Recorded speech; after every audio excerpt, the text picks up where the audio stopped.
What can you tell us about what's coming up with Alicia and David? Oh, I know Alicia and David.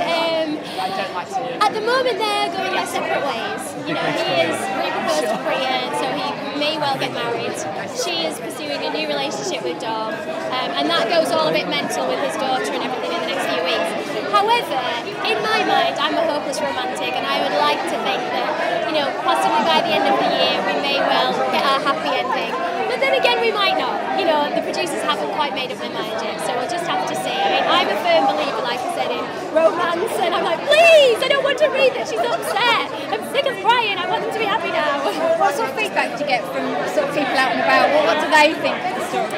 Oh, people are really frustrated by it, really frustrated. Like, on Twitter every night I'm getting like, this is ridiculous, you need to be together. And I have to say, that is the most lovely feeling, to feel that people are that involved and care that much about a storyline. You know, it's so lovely, and I'm thrilled to be part of it.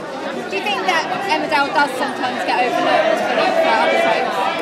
I do personally, yeah, because I'm a huge Emmerdale fan, whether I'm in the show or I'm not. I've always been a massive fan of Emmerdale, and I've always championed it. And I do feel like sometimes we're overlooked, you know, and maybe that's because we're on at 7 o'clock or whatever, or, you know, it's difficult sometimes because I do think that we keep delivering, like I said, with the ratings, you know, we are week on week now, our ratings are building, we're nearly hitting that 7 million mark, which is for 7 o'clock when you're putting your children to bath in bed, you know all that.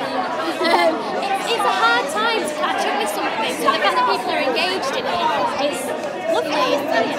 How are you juggling motherhood with being on the nation's favourite show?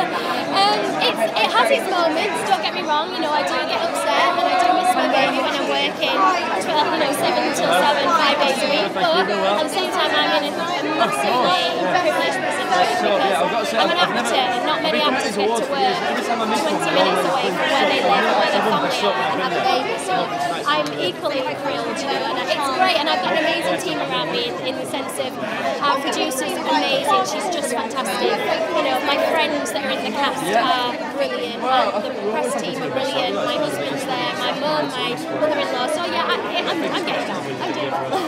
And both yourself and Pat, I understand, are the sexiest male and yeah, female. I know, how hilarious is that? We're the eldest, we're like the nana and the granddad, because they're all about 22, 23, and we're like in our 30s. I'm sure it's going to be although I do actually think he's got a really good chance of winning, I really do.